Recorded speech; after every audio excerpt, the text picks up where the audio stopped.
Vodafone आयडियासाठी मोठा दिलासा supreme कोर्टाने केंद्र सरकारला व्होडाफोन आयडियाच्या अतिरिक्त AGR थकबाकी देयकांबाबत पुन्हा विचार करण्याची मोस्टली परवानगी दिलेली. आता या प्रकरणामध्ये नॉर्मली काय 9,450 कोटी आणि आणखी 5,606 कोटी एवढ्या मोठ्या रकमेचा वाद आहे.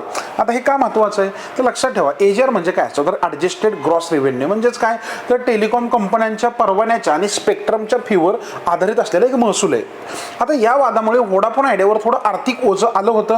आता पुनर्विचाराची परवानगी मिळाल्याने कंपनीला थोडा दिलासा मिळालाय की कदाचित ते माफ होऊ शकतं का आणि काही आशा निर्माण झाली याच्यामुळे. आणि या निर्णयानंतर आज व्होडाफोन आयडियाच्या शेअर्समध्ये पण 9% जास्त आपल्याला तेजी पाहायला मिळाली. आता सरकारचं या कंपनीमध्ये सगळ्यात मोठा भागधारक असल्यामुळे हा निर्णय टेलिकॉम क्षेत्रामध्ये मोठा बदल घडवू शकतो, ज्यामध्ये सरकारने 49% इतकी इक्विटी गुंतवणूक या कंपनीमध्ये केली आहे. तसेच यामध्ये भारतातील सुमारे 20 कोटी ग्राहक पण आहेत ज्यांच्यावर याचा थेट परिणाम होऊ शकतो आणि हेच मुख्य कारणांपैकी एक होतं ज्याच्यामुळे सरकारने हा निर्णय घेतलाय. आता या सगळ्यांच्या नजरा डॉट आणि सरकार यांच्यावर आहेत, कारण ते हे देयक पुन्हा मोजणार का आणि काही सवलती किंवा पुनर्रचना मिळणार का, आणि जर व्होडाफोनला दिलासा मिळाला तर इतर टेलिकॉम कंपन्यांनाही त्याचा फायदा होऊ शकतो का, हे सगळं पाहण्यासाठी आणि त्याचबरोबर महत्त्वाची गोष्ट म्हणजे व्होडाफोन आयडियाचं देयक माफ झालेलं नाहीये हे पण लक्षात ठेवा, पण सरकारकडे पुनर्विचाराची दारं उघडली आहेत. ही केस भारताच्या टेलिकॉम इंडस्ट्रीसाठी गेम चेंजर ठरू शकते का